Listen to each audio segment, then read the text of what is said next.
Oh, that's unsafe.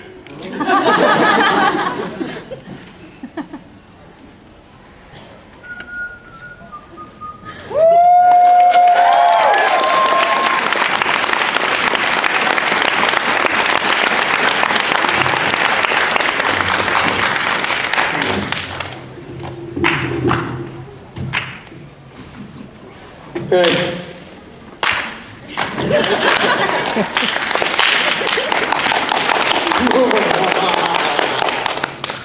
I'll just project. Like that? I'll just project. How you guys doing? Cool. Hi, we're so glad to be here. Thank you for having us at home.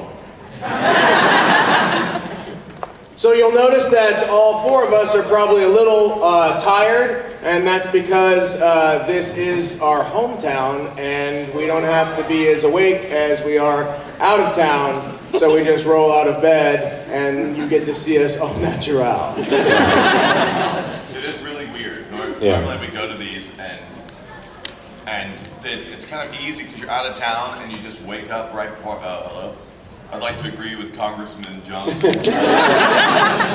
I have no microphone action here. Check. Okay. Mine works good. Mine does not.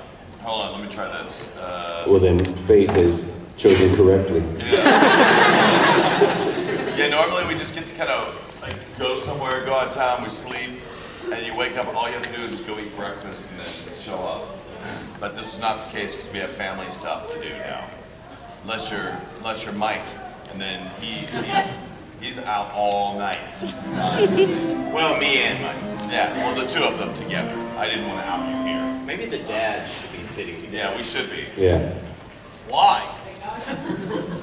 Yeah, my busy night and morning consisted of eating, and then I went home, and then I watched Orphan Black, which is awesome. I'm late to the party. And then I got up, and I came here. And there was an Uber ride involved. A what? Me too. An Uber ride. Me too. I rode Uber. They did not have snacks on my flight, nor was I offered a beverage. But my luggage arrived safely. So, let's just stare at each other for a minute. These questions are great, guys. Keep them coming. Well, in case you just happened to wander in and wanted a place to sit down, I'm assuming this is some sort of voice acting panel from myself and my esteemed colleagues here, plus you guys. I'm Mike McFarland. I am a voice actor, voice director, adaptive scriptwriter, jackass of all trades. Some of the stuff of note, Master Roshi from Dragon Ball Universe. Yeah, boobies!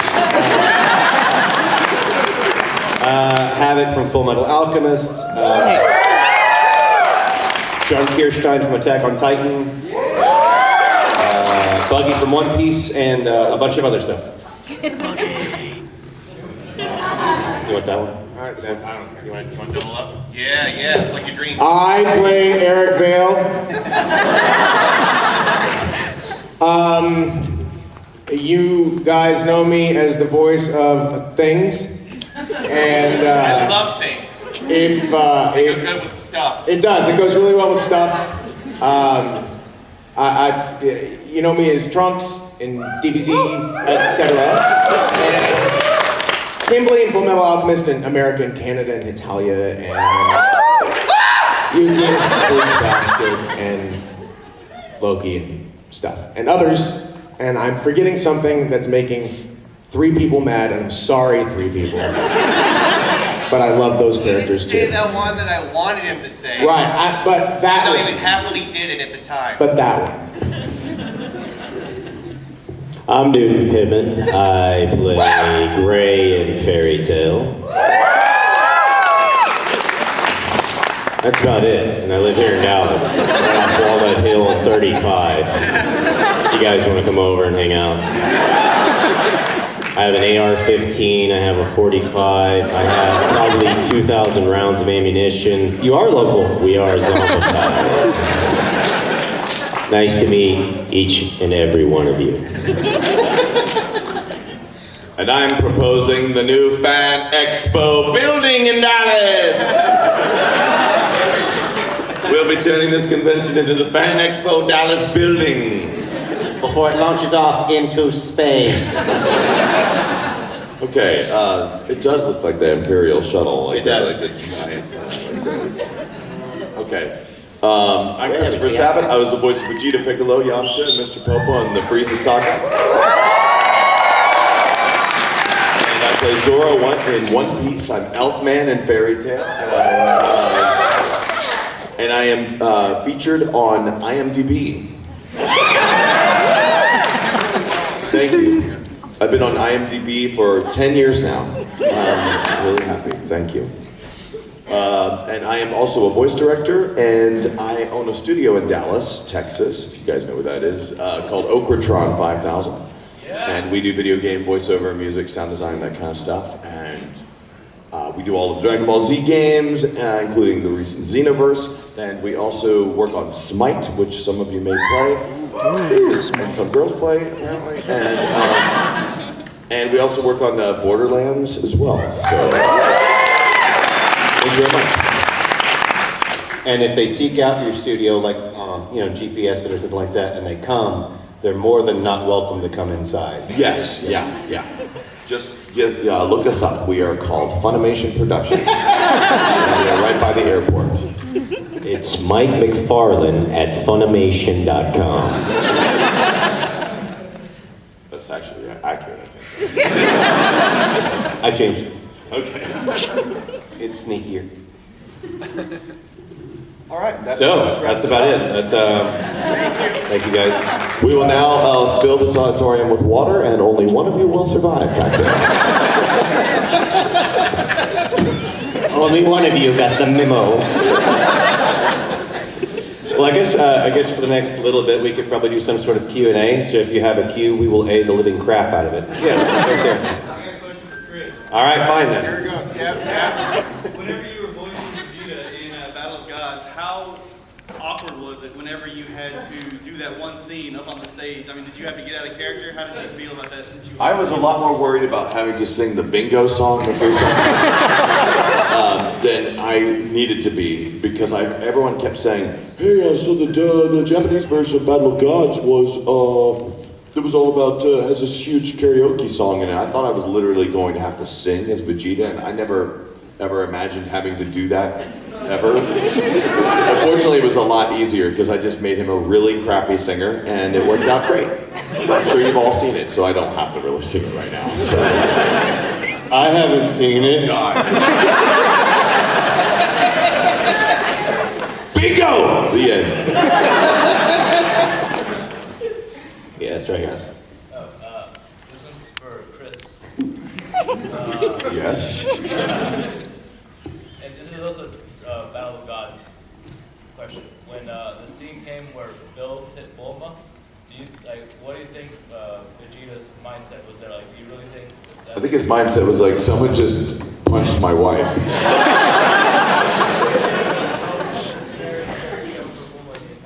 That was the only time he's ever seemed to care for Bulma, which is remarkable. So all you have to do is hit his wife in order to unlock his hidden emotion. I think it works like that with a lot of people.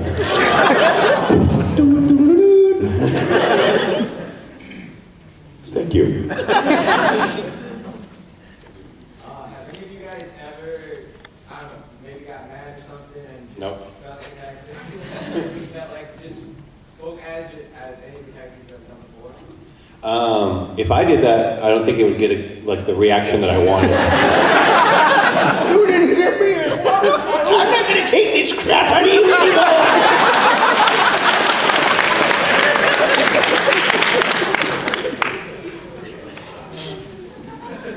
Eric, have you ever gotten mad? I don't get mad.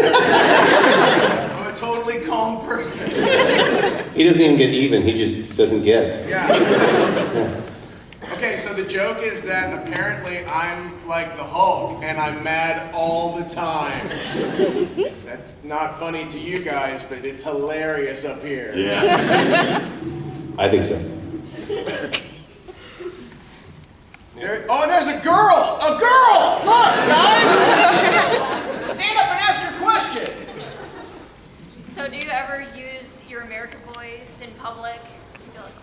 especially like on the 4th of July. Fuck yeah, I'm America. I just fell in love with you a little bit.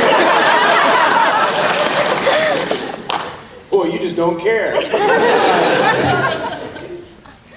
Actually, the America voice came about because that is kind of what I sound like after a couple of cocktails.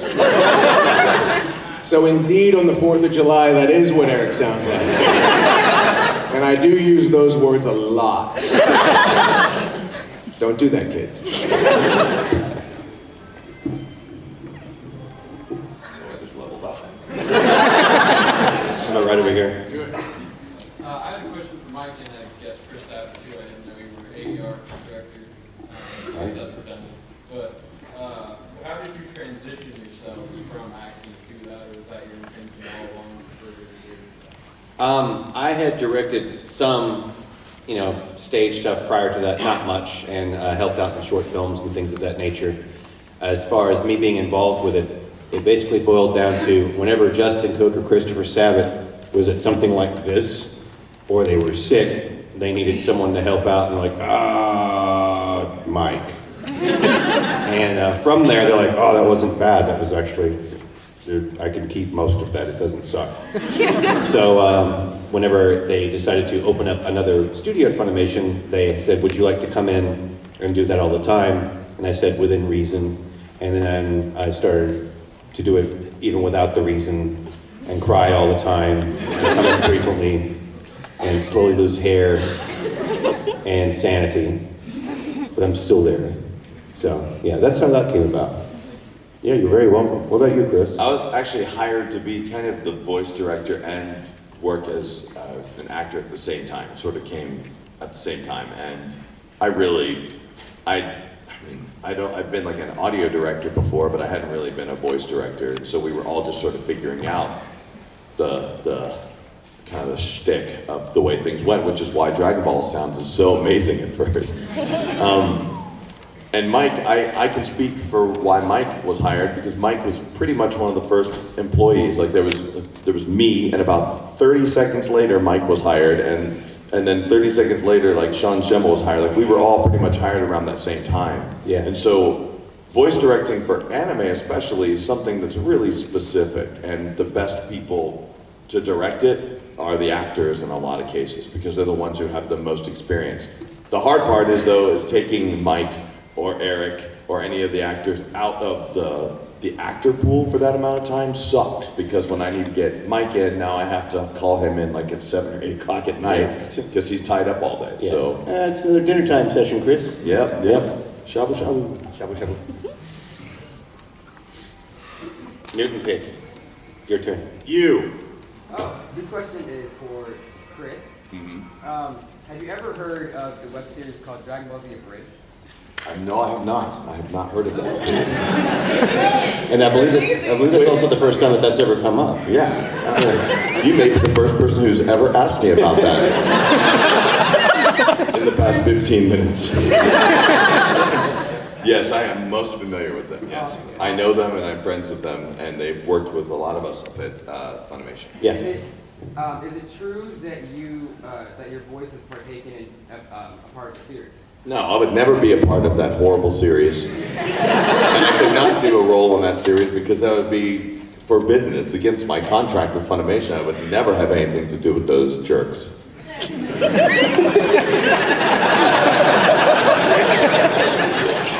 How dare them steal that license and do that horrible work that's, barely funny at best. And so, so of course not. It had to have been, if you heard someone, perhaps, that sounded very similar to me, it was obviously them, because they do a wonderful job of impersonating me.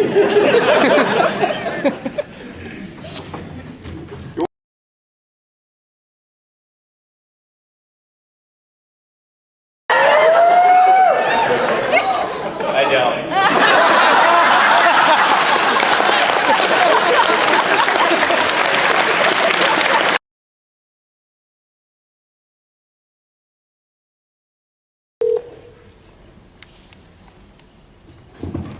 You can't laugh or anything. You gotta keep silent, or he'll know we're in here. Your call has been forwarded to an automated voice Oh, we can still leave a bad message. 91727. You guys can call him. We're pranking him right now. Or press 1 for more options.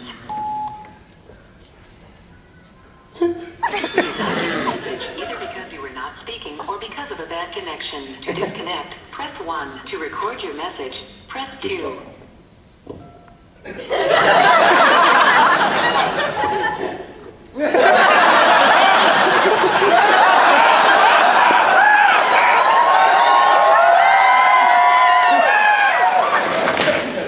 Thank you. Who the, what? What is this?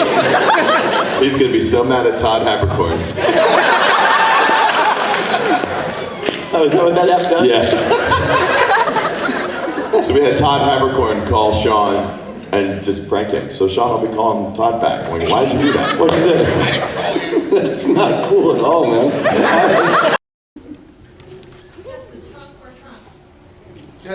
Yes, in GT he does.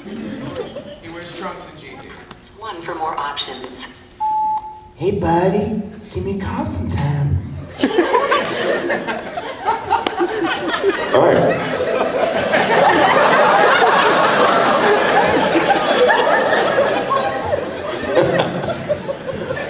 So now, I guess it's only 10:30 in California, so Sean's like not even hours away from being awake yet. So He gets up at the crack of noon or so.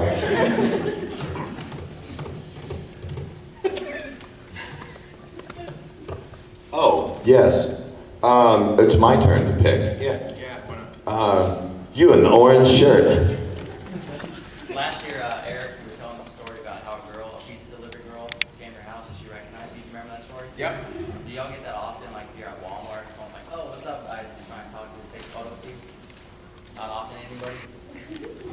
Sometimes, not super often. Sometimes it's at cool places too. Like, for a while there was someone that worked at a nearby movie theater. They're like, Mike, you want to come in for free? I'm like, yes. I do in fact want to come in for free. Funny you should ask that question. It happens every now and then. Your chances of being recognized increase greatly at GameStops and grocery stores. But I will say, one of the few times it's ever really happened was when I was just like one of my first dates with a girl who is now my wife. We were at a movie theater, and it was like simultaneously the most embarrassing and amazing thing that's ever happened to me in my life. Because we're walking out of a movie, they go, "Excuse me, Mr. Sabat? Are you Christopher Sabat?" I'm like, I mean, I guess no. And can we take a picture with you? I'm like, hold on, girl, I'm just now dating that knows nothing about me. I'm super famous apparently. Let me take this photograph and try and explain how famous I am later.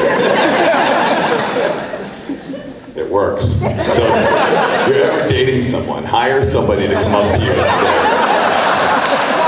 "Excuse me, are you Mr. Sabat?" Unless you're not Mr. Sabat. Actually, it'd be funnier. Are you Mr. Sabat? No. Did they really say Sabat or did they say Sabat? I don't remember any of exactly that, because at that very moment I was like, oh my gosh, this is really happening to me in a public place. This is incredible. Because I know you still get that quite a bit. I'm like, he's been in like 5 billion commentaries saying his name properly. Yeah, I think I'm legally going to change my name to Mr. Christopher Sabat or Sabat. Sabat or Sabat. I like that. I heard Save It yesterday. Save it, that's a good one. Save It, yeah. I don't know if you guys have this. I get this. Last night, I have a community theater in town, and my wife is in Chicago, which opened this weekend. So I went to see her last night. Thank you. And after the show, I was just hanging out in the theater talking to some of my friends. And I got friends, I don't know if you guys do, who feel the need to rat you out, to just random people. Oh, yes. So I'm peeing. And Chad, you guys don't know Chad, But Chad comes into the bathroom, he's like, Eric, we got some people out front who want to meet you. I'm like, why?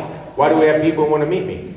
He's like, because they know that you're Trunks in Dragon Ball Z. I'm like, Chad, how do they know I'm Trunks in Dragon Ball Z? How do they even know I'm here? And he goes, because I told them. Like, Chad, why are you doing that to me, man? He's like, because I think it's awesome.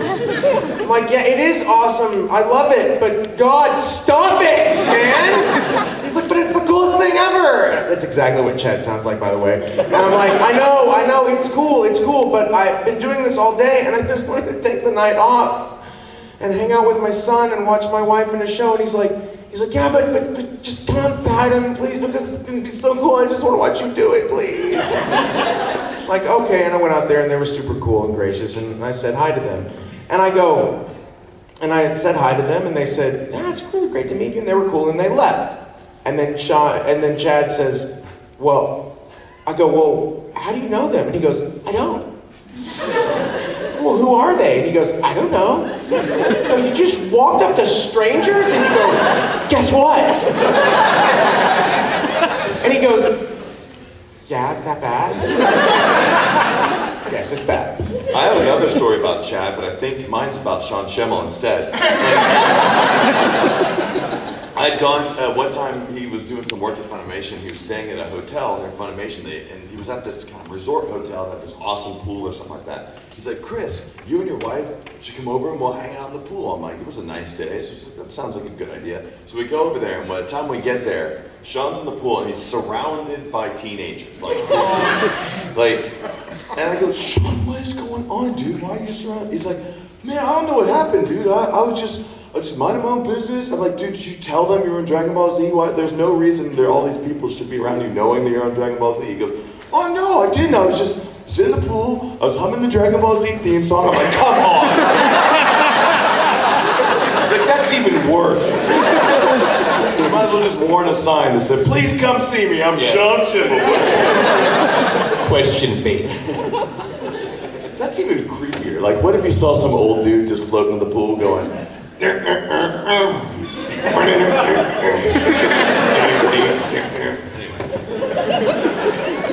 Splishing, splashing, rock the dragon.